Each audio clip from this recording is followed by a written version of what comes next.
Hi guys, welcome to my channel. So, mag-unbox tayo ng mga pinamili ko guys sa online tsaka sa bayan. The very expensive month of the year. Super expensive guys. Ito, ipapakita ko sa inyo. Guys, ang dami. Okay, so unbox na natin yung iba dyan. Before unboxing, mag-alcohol muna tayo. Okay. So, feel ko this muna. Ayan. Bagus na kasi may ano siya dyan. Pero mukha yan ni Kurubi guys. Unbox na natin. Ayan na guys. Kaya mag-live ka. Ayan. Wait, ang ganda ng background.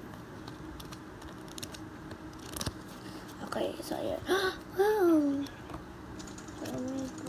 Pinarang ka. Guys, hindi pa sila kakaabot ng 100 ah. Diba?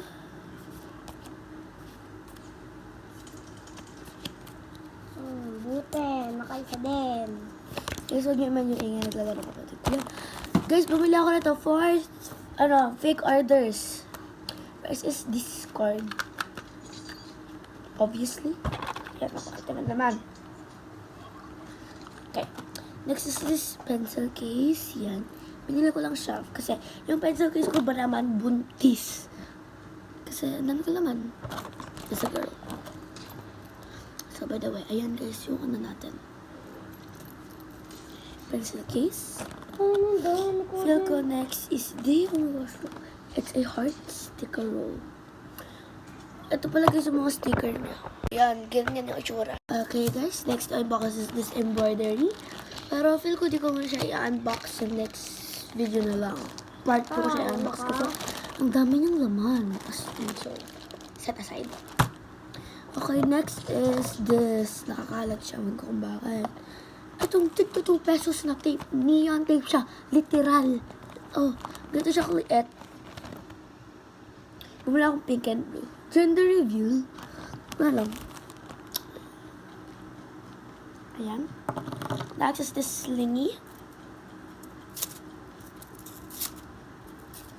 Butterfly shape pala siya, guys.